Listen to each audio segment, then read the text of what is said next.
Good evening and welcome. It's Eric Erickson here, News 95.5, AM 750, WSB. The phone number 404-872-0750, 1-800-WSB Talk. There's a lot of news today, but I got to put something on your radar, and this is probably the most important bit of news you'll hear today because you're not hearing it anywhere else, and it's considered old news by some. I am largely staying out of the statewide races. Buzz Brockway, I've endorsed for Secretary of State. He's a longtime friend, but I like Josh McCoon just as well. Either one would be great. I have endorsed David Schaefer. He's a longtime friend for Lieutenant Governor, but Jeff Duncan, I think he's fantastic and have a ton of friends who are supporting Jeff Duncan. But that's about the only two, and it's long-time relationships. I've stayed out of the other races, but I've got to play you an audio clip here that somewhat forces me to get involved in another race and should force you to get involved as well. This is a Dale Russell report from Fox 5. I only want to play a snippet of it.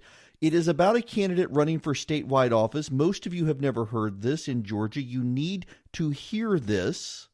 This is pretty bad stuff. We've got someone on the ballot here. This had gone completely under the radar. And you've got to listen to this Dale Russell report. When I was 18, I went to work for a real estate and insurance company with the idea of selling real estate. When insurance commissioner candidate Jim Beck campaigns, he likes to tout his years of insurance industry experience. I've served as chief of staff for the current commissioner. And he did. Back in 2011, Beck was chief of staff for insurance commissioner Ralph Hudgens. Commissioner Hudgens, who is supporting another candidate for insurance commissioner, says he told Beck to find another job. His reason? He says Beck had not been honest with him and an industry group. I just told him he needed to find something else to do, that I had lost total confidence in him. It sounds like a firing. It sounds pretty much like firing, too. State records show Beck resigned. Beck sent us an email. He says Commissioner Hudgens wrote when he left, touting his invaluable leadership and that Jim will be sorely missed. Commissioner Hudgens' spokesperson told me the commissioner doesn't remember writing the email, and he says Jim Beck had access to that email account. We had interviewed Jim Beck earlier in his home, but wanted to ask him about what Commissioner Hudgens told us about that email. Can you just tell me why you took the... Well, that was uncalled for. Wait, pause that. Yeah, so Jim Beck opens the door on Dale Russell and shoves it into his face and goes inside instead of answering the question. Y'all, this is this is not good. This guy wants to be the insurance commissioner. I mean, we've gone through the John Oxendine sordidness. Do we really want this? There is a guy running against Jim Beck. His name is Jay Florence, and consider this an endorsement of Jay Florence. I haven't met him. I haven't been asked for his endorsement. I did reach out to a friend of mine in the insurance industry, and they think very highly of him. Many of them had not heard the Jim Beck story. That Jim Beck was, again, if you're just tuning in, Jim Beck was the chief of staff to the insurance commissioner and was fired by the insurance commissioner. Allowed to resign, I guess we can say. Allowed to resign, technically. But, I mean, you heard Ralph Hudgens say, sounds like a firing to me. There you have it. You need to have this race on your radar that you probably don't want to vote for Jim Beck, and you probably did not know this. But there you have it. You can search Dale Russell, Jim Beck online and go to Fox 5, and you can see that full interview. It does not look good for Beck, and I can tell you, I have friends in the insurance commissioner's office, and I have friends in the insurance industry. I got friends in politics, and they're all starting to raise the red alert on Jim Beck, saying you gotta stay away from this guy. And I think that tells me all I need to know, that he was asked to leave by Ralph Hudgens, a profoundly decent guy and a great insurance commissioner, for being dishonest, not comporting himself well in the office. So keep that in mind as these races come up. Goodness gracious. Okay, so we get this out of the way. I went down to Valdosta State last night, was asked a lot about the statewide races and the governor's race. And I'm going to tell you, I'm staying out of it. You don't need me to tell you how to vote for the governor's race. I will say this, that driving to Valdosta, and by the way, just as an aside, thank you all for your thoughts and prayers and kind notes, tweets, emails, everything on Christy. Her scans were good yesterday. Thank you very much. It has been a real source of stress for me. I haven't wanted to bother and burden you guys with, but there's a lot of stress in my life right now, and this is one that I now don't have to worry about. So thank you very much. But after I made it back from Emory, was able to get down in time to talk to the college Republicans at Valdosta last night. And I'm glad I went. First of all, I'd never been to Valdosta before. I'd driven through there on the way to Florida, never actually stopped. Not a ton there, but not a bad place. The campus there, Valdosta State, pretty campus. But it confirms for me what I have suspected all along. The AJC is going to have a poll out tomorrow, I think, with how they see the race shaping up. I find it very funny. There have been so very few polls out, and here's my prediction for why.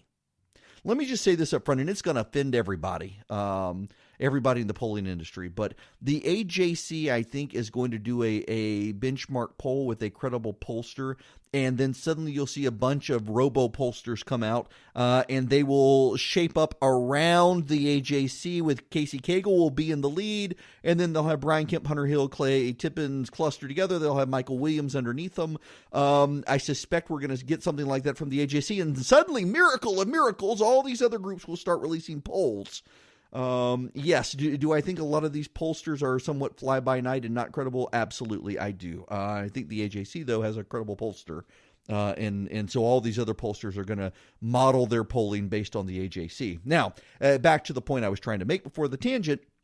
The only presence I saw driving to Valdosta was for Brian Kemp and Casey Cagle. And I did see a couple of Hunter Hill signs in Valdosta in people's yards, which in and of itself is impressive that Hunter Hill has traction down there. I didn't see any visible presence for Tippins, Evans, Abrams, or Williams.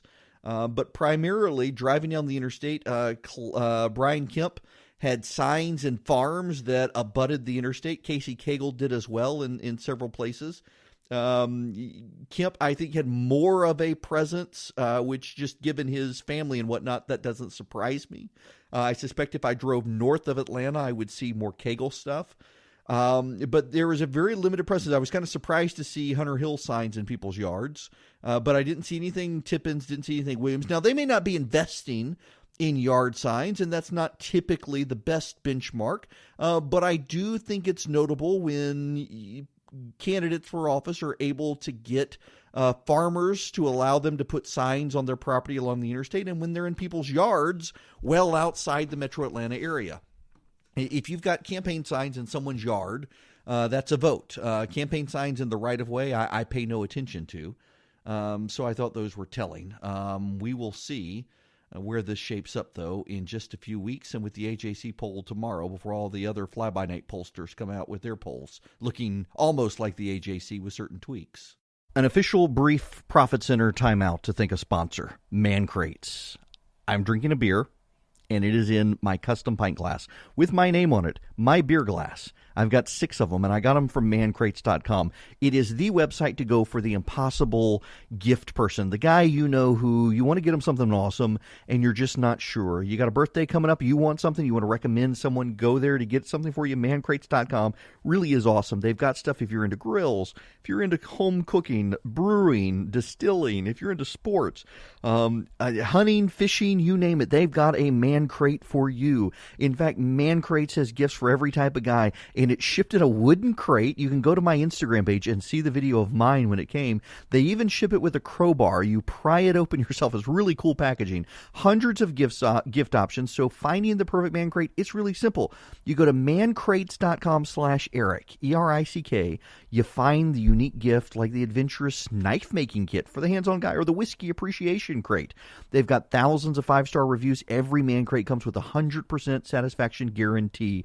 I love my beer glasses. They even, when they shipped them to me, they shipped beer nuts and peanuts, you name it. Got great little gifts. Had bar snacks for my friends when they came over. So tell your wife, your girlfriend, your mom, whoever you know you want a gift from them. or you want to get a gift for someone, go to Man Crates. You'll get 5% off at mancrates.com/Eric. Limited time offer, 5% off right now at mancrates.com/Eric. That's Man Crates, mancrates.com/Eric. Thank you to Man Crates for sponsoring the show. Have you guys heard about the Joy Reid situation? Joy Reid's the wackadoo liberal on MSNBC. About a decade ago on her personal site she called The Reid Report, she was blogging about gay marriage and whatnot, defending some athletes who had come out against it, and essentially said that heterosexuals thought it was all gross, and that a lot of people were being accused of being homophobic, but it was considered immoral. The view of many heterosexuals was that many homosexual men like younger men, if not prepubescent men, and that creeps them out, not a good thing. And that it was wrong, and she was opposed to it. And, well, she's now considered herself a leading voice of La Resistance, and so she's been accused of wrongthink. So she says someone hacked her website and inserted those posts, and that it wasn't her, which is total nonsense because the Internet Archive pulls stuff from websites. It can't be hacked the way it processes, and now it turns out the Library of Congress also has those Joy Reid pieces, the controversial pieces, and so she's going to have to presume that the Library of Congress was hacked to do this. Or it could be she actually believed these things. They're really rather innocuous mainstream views, frankly. Even though it's not politically correct to say them, and people get outraged when you say you think it's kind of gross. But back in 2006, it really wasn't something you couldn't say in public. It was a thing people were saying in public. And so now she's not trying to apologize or say she's evolved, because that would get her purged from La Resistance. So she's got to say some hacker did it. And a lot of people are willing to give her a pass in a way they would never have given Kevin Williamson a pass. He being accused of positions he didn't actually hold. Joy Reid is being accused of positions she did hold, and she's having to say it wasn't really her position, she was hacked. It is funny how the left tends to protect itself in some cases, but also how other branches of the left consume itself. None of this is surprising if you've been paying attention. It's why this La Resistance is not really sustainable. They will eat their own over time. Now, when we come back, the United Kingdom, the Queen's Justice, they're killing a kid. And it is tragic, and you should know about it. It is Eric Erickson here, 39 after the hour. I need to tell you something that will make you all jealous. I have seen Avengers Infinity War. I will give you no spoilers. You don't have to turn away. I will just tell you that if you've never seen a Marvel movie before, this probably isn't the movie for you. If you love Marvel movies, if you like Marvel movies, you will really like Infinity War, but it is cluttered. There is no moment of rest. It is nonstop action, action, action, action, action. Oh, that guy died. Action, action. Hey, Stan Lee. Action, action, action, action. Oh, that guy died. Action, action, action, action. It is just nonstop packed. A good movie. I would like to thank them for allowing me to see the movie ahead of time. I was not able to get to the official press screening and was still able to do it. So I recommend it. I'm excited to see it on a big screen. IMAX screen, I mean. So now, okay, we got to talk about Alfie Evans. Alfie Evans is a toddler in London who has a disease, and it prevents him from breathing on his own. And the UK has decided to let him die. Doctors assured the courts that within 5 minutes of taking the breathing tube out of Alfie Evans, that the child would be dead. It has now been more than 48 hours, and he is still breathing. At one point, his father did mouth-to-mouth on him because his lips were starting to turn purple. But it is not a continual thing. By and large, he's breathing on his own. And the UK's response is that he must die, and now he must be starved to death since he is still living. And the police have issued warnings to citizens that their social media posts are being monitored, and the police may arrest you for what you say about Alfie Evans in Great Britain. The Italian government has granted Alfie Evans citizenship and said the Vatican would like to take him and treat him. They would provide transport for him and cover all the costs, so there are no further costs to the United Kingdom. And the United Kingdom has said no, the child must die. Sarah Palin got a lot of heat for talking about death panels in this country. This is the logical outcome of a state that provides you free health care and decides that your children belong to the government, not to parents. Parents can raise children as long as they raise them according to the customs and manner and beliefs of the state. Otherwise, you can't. This is what happens in a secular society where secularism becomes the religion, but there's more to it than that. If Alfie Evans were to be released and were to go to Italy and get treatment, it would show that the British state failed in its healthcare system. And the British state cannot allow its citizens to see that they could get better healthcare elsewhere, because that would undermine the core tenets of the socialist healthcare system in Britain. So this child must die so that everyone knows who's in charge and knows they can have no better system. This child is a pawn. The Queen's justice in Britain is to let this child die, and there's a horrible juxtaposition in that Queen Elizabeth is celebrating the birth of her new great-grandchild at the time this child is dying. And there have been a number of people to tweet that Prince William should name his new son Alfie in honor of this brave child who the government is killing. And even those people are now seeing harassment in Great Britain for even suggesting that. What a monstrous people England has become. What a monstrous nation. And you can say all sorts of things about the problems in this country, and that's fine. But in this country, we do not tell parents you must let your child die. And when the child begins to die and apparently isn't dying as the doctor said, say, hey, now we're going to ensure your child dies by starving your child to death because your child has to die. Thank God for the Second Amendment in this country. Honestly, and I do mean this seriously, if the government told me I had to let my child starve to death and tried to stop me from feeding my child, the Second Amendment would be exercised. And if I had to die trying to save my child, well, then so be it. And you can't do that in Great Britain, and you can't do stuff like that because they don't have a Second Amendment, and here we do. The Second Amendment is not just to defend our homes and go hunting. It is to defend us from a Leviathan that in Great Britain has grown so large, it tells people that not only must you have national health care, but you're not allowed to have anything else, and we would rather you die than go get something else. It's just horrific to see.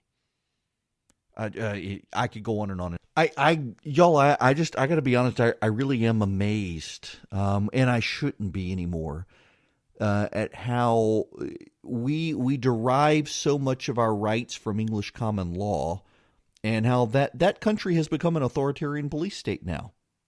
They sent out a statement the other day. They put up a billboard in the London underground system. That they would not tolerate sectarian statements. Now, sectarian to them actually means like calling a Protestant orange man or what have you, calling Muslims slurs, things like that.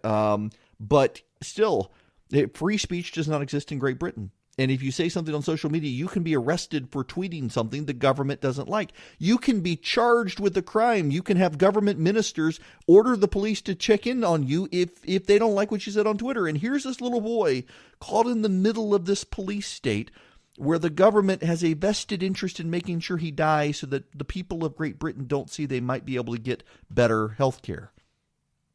The whole thing is just, this is the death of the West happening. And it moves here. What's his name? The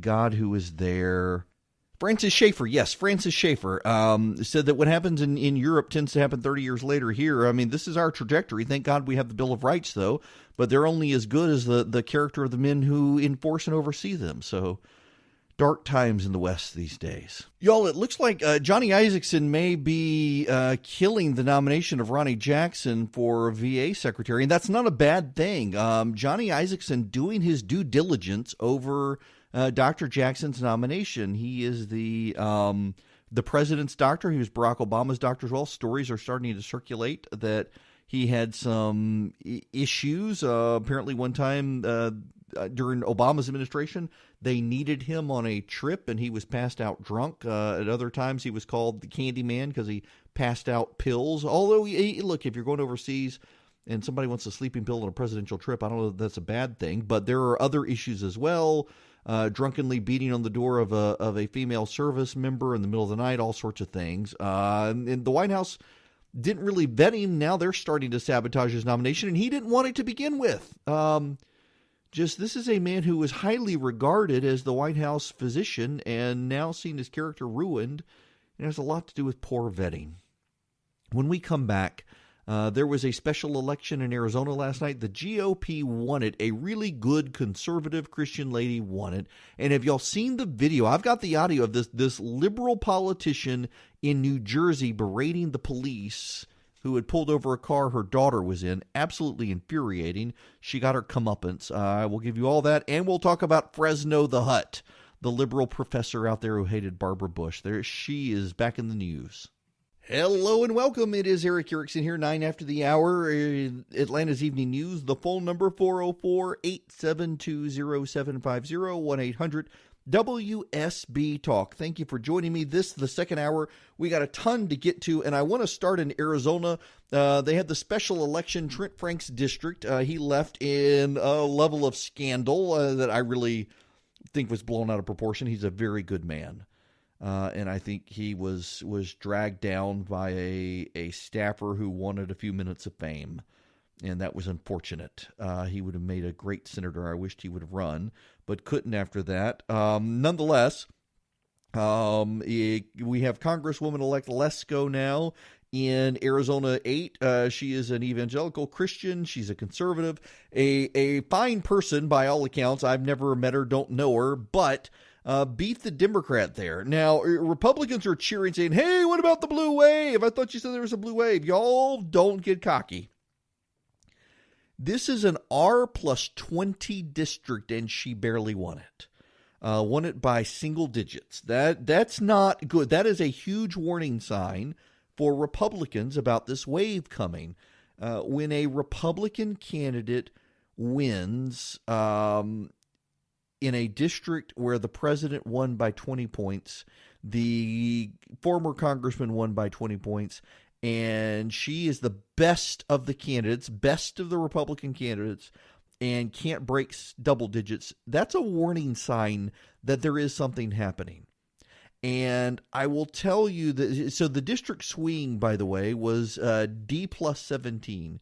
You saw a 17% increase in Democratic turnout in this district. And if that stays consistent, I mean, you got, for example, my buddy Chip Roy is running for Congress in the 21st Congressional District in Texas. That is Lamar Smith's seat.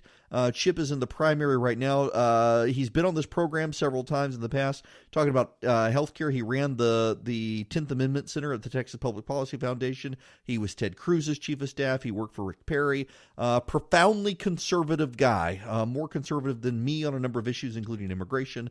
Wonderful person, good evangelical Christian, and people are starting to say this is the sort of district that could go to the Democrats. It's an R+10 district.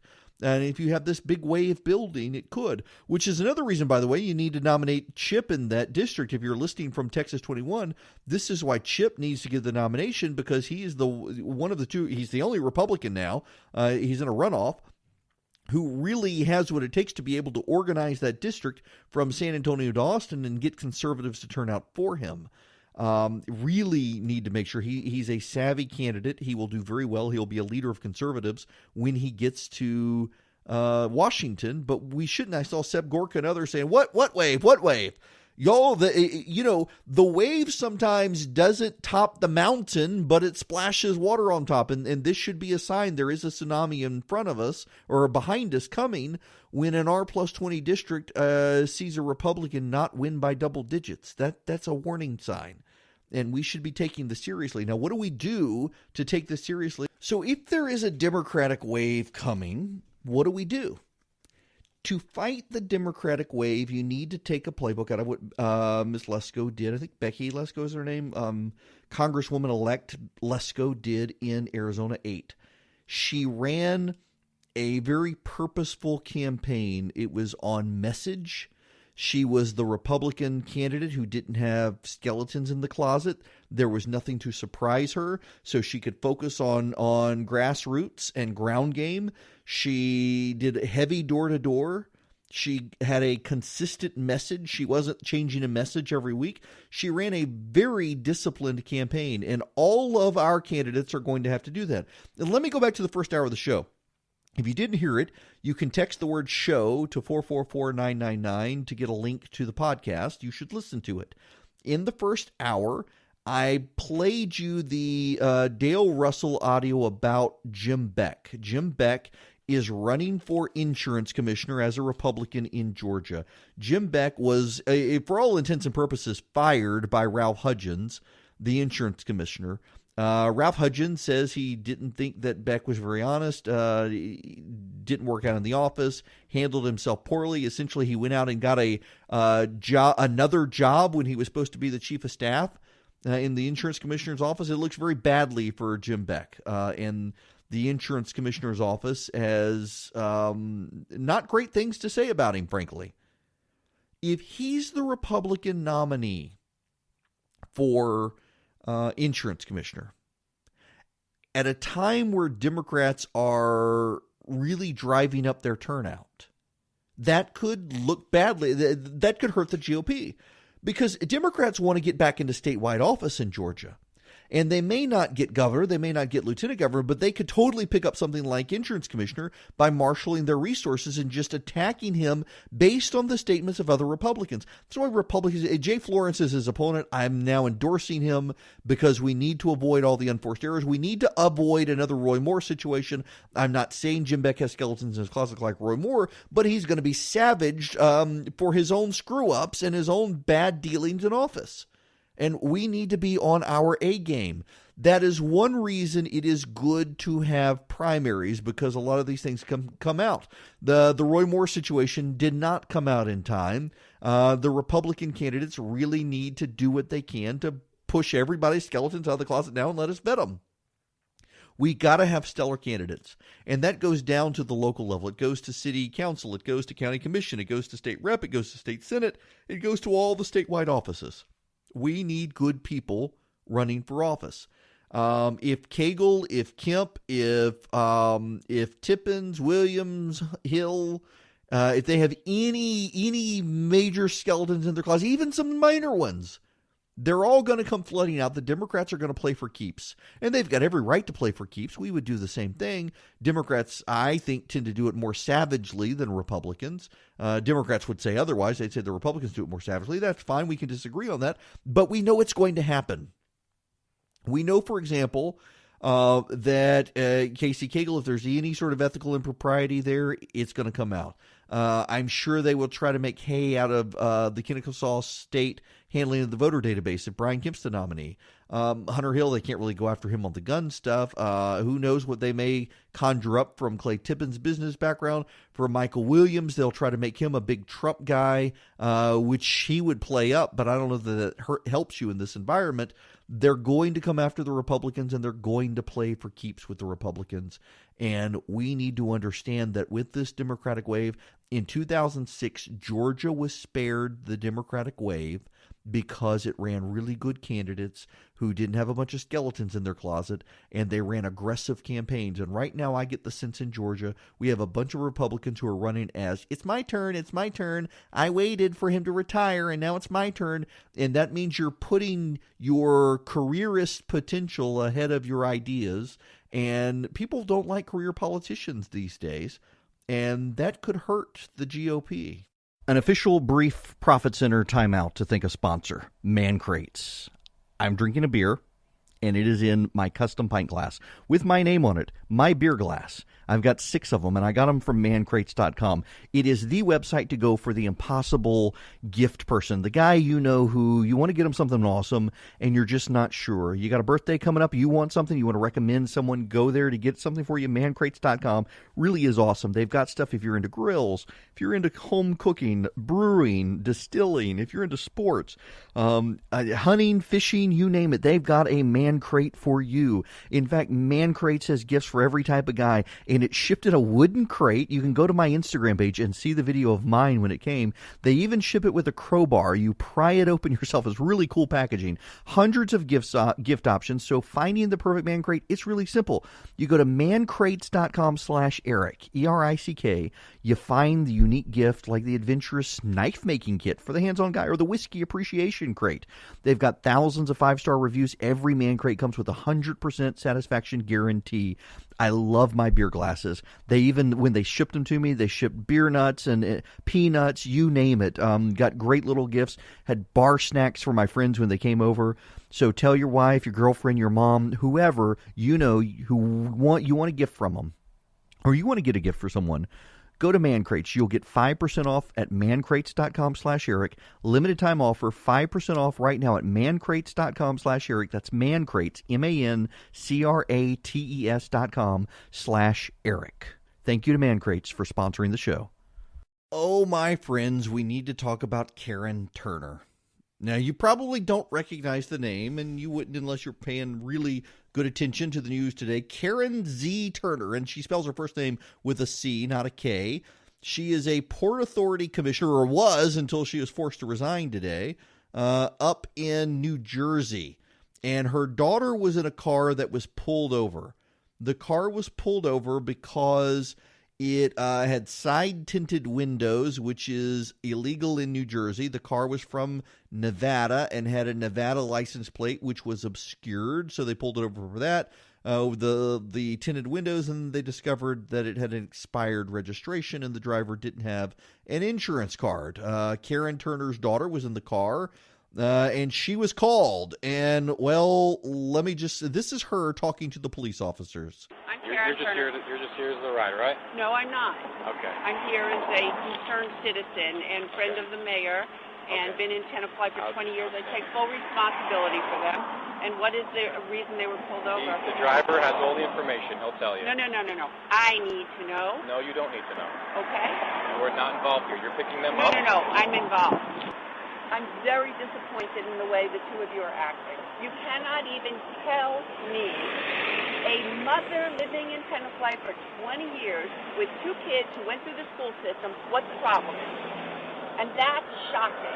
It's shocking that you can't even give me a sense. I think we should conclude this. I will. Just for safety absolutely. reasons, this is a high-speed road. I think we should all get off of the road. A little bit dangerous for us being out here as long as we were Thank anyway. Thank you for your concern with my safety. Okay. I don't need it. You can't put a sentence together. Sorry. Okay. She's a Hillary Clinton donor. I mean, liberals have always wanted dashboard cams, and it's just, I think it's hysterical to find a rich liberal feminist berating the cops for pulling over her precious child, precious millennial child. She's now out of her job on the Port Authority. They forced her to resign. They are not going to press charges. The police did not press charges against her. They released the tape, and there's public shaming involved now. Which is good. She went on to begin cussing the cops. I didn't want to play that on radio. Just really pretentious, all because her daughter was in the car, and she's a rich white liberal who, I had to say that slowly because I've got braces and I don't want people to think I'm saying a different word if I trip over my tongue. But nonetheless, you get the point. Just ridiculous behavior. And that is so often, I was on city council for a while, and I never had conservatives treat me in that way, but I did have a number of liberals, all of them women, who behaved just like that, and it was annoying then, and it's annoying now. I kind of wouldn't be surprised. Welcome back, by the way, 39 after the hour. I kind of wouldn't be surprised if we saw a Democratic Civil War brew, like spill out into the open after November. Harry Reid has come out the former Senate Majority Leader, and says Donald Trump's terrible, awful, no good, rotten human being. But he doesn't think impeachment is a viable option. Impeachment means something. There needs to be a high crime or misdemeanor, and he doesn't see that there actually has been one, and so he's opposed to impeachment. And that is privately the view of most of the Democrats in the Senate, even the liberal ones. And the left-wing protesters are going insane over this. I mean, they're ready to burn Harry Reid to the ground. And you got that, that gay rights activist, Tom, what's his name, from Colorado, who did the grassroots AstroTurf Army in Georgia against religious liberty. And had Governor Deal and the like buckle over because of a paid mob. Tom Steyer, that's his name. And you're going to see Democrats start fighting with each other over these issues. Now, that's not actually what I want to talk about, though. And I've got several things I want to get out here. I'll get to Fresno the Hut in a little bit. Let me talk about the free press, though. There have been today. Turkey rounded up reporters for a newspaper critical of the Turkish regime. You know, we had the situation up in North Georgia a while back where a journalist was arrested for daring to report on the financial transactions of a judge involving funds going into the state coffers. The judge held the reporter in contempt. This happens around the country. And I wrote a piece today and noted that, you know, a free society really does require a free press. We should all be concerned about threats to the free press. But unfortunately, I don't think reporters realize that to have a free press, we must have an honest press. And I don't think we have an honest press, by and large, in the United States anymore. I mean, just take the fact-check organizations. PolitiFact is a great example. PolitiFact is run often by a group of people who lean left, more often than not, and they declare conservative statements lies and liberal lies truth. And sometimes the conservatives do get it wrong, but oftentimes it's just that PolitiFact disagrees with them because of partisan spin. For example, they declared the lie of the year, the statement that Barack Obama, when conservatives said Barack Obama was lying about if you can keep your doctor, if you like your doctor, you can keep your doctor, conservatives said that was a lie. He didn't mean it. It wasn't true. And PolitiFact declared that conservatives saying this were lying about the president and had to walk it back. Time and again, they do these sorts of things. They'll say Republicans are partly true or mostly true. They'll never be fully true. The reason we have these fact-checking organizations, by and large, is because liberals realize the game is up, that reporters tend to be liberal, and so they outsource the fact-checking to these groups that they can give special status to, even though they're also a bunch of liberals. I am really concerned that we have a growing number of young reporters in this country who have decided they are part of La Resistance, and they don't care about the truth. They care about their worldview and their side. They don't want to report the facts. They want to tell us what they think is important for us to know. And in making that determination, they're using their biases, which presents a distorted picture of what's actually happened. We need a free press in this country. To have a free society, we need a free press. And I don't know that we're getting that very much anymore. There are some really good reporters out there. Locally and nationally, there are really good reporters. And I think they are being undermined by these nationally aggressive left-wing reporters who essentially report for fair and balanced, honest broker institutions that are doing no such thing. You know, a perfect example of this is, I'm going to use this term. I didn't invent it. I've seen others use it. Nut picking. Nut picking is where you pick one or two nuts on social media who said something that you can build a story around and claim everybody in the group believes it when most of them don't. And a great example of this is what's happening with Fresno the Hut. Fresno the Hut is the Islamic professor at Fresno State who said she was sure Barbara Bush was rotting in hell for being a racist and whatnot, saying all sorts of awful things, giving out the phone number to a mental health hotline, claiming it was her number, shutting down as a result the mental health hotline and whatnot. Vox.com, the left-wing site that the media treats as objective, has a big story about how conservatives want this woman fired.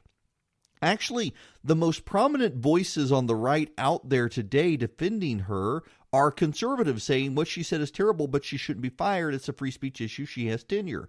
I mean, whether it's me or Ben Shapiro or Mark Levin or David French, or you name it, you name the conservative, and they have said this woman shouldn't be fired for offensive statements. And yet Vox is running a story. They picked two people I have literally never heard of, neither of whom have very large followings, saying that this woman should be fired. And the story is, oh, conservatives think she should be fired. She's the victim here. These conservatives are out to get her, which isn't true at all. Yet they've nutpicked to try to make Fresno the Hut the victim in this story. Everyone knows a Hut is never the victim. She's probably got Han Solo frozen somewhere. Y'all, you need to call the governor and ask him to veto a piece of legislation. Have you seen that England has sent a man to jail for 8 months for flipping off a automated traffic enforcement device and bypassing it? Yeah, they're sending the man to jail for 8 months, telling people don't flip off these things. Seriously, they did that. Yes, he was speeding and tried to obstruct it too, but they made him flipping it off as part of it. The Georgia legislature at the very last minute, close to midnight, passed HB 978, allowing automated traffic enforcement safety devices in Georgia. First, they want to do them in school zones, but you know that's not going to be the end of it. They're going to want to expand them. David Ralston's son is a lobbyist and helped get this through. The governor needs to veto HB 978. We don't need these things in Georgia. That's what a police state does. We need to be opposed to them. I hope you'll urge the governor to veto HB 978. If you want the full show, text show to 444-999. Relatedly to all this nonsense from Republicans, we got to stop Jim Beck. Bad news. We don't want the Democrats trying to Roy Moore situation in Georgia based on his behavior in office. Jay Florence is apparently a good guy. Don't know him, but lots of people think highly of him. But y'all need to go listen to the audio. I think it's disrespectful to play the full audio from another news network. You can go to Fox 5 and just search for Jim Beck there, and you can see the whole interview from Dale Russell yourself. Very fair piece and very, very brutal. That's going to come back and haunt him in the general and gives the Democrats a leg up. So we need to stop him in the primary. And we may have more on this tomorrow. You guys have a good night. I will talk to you then.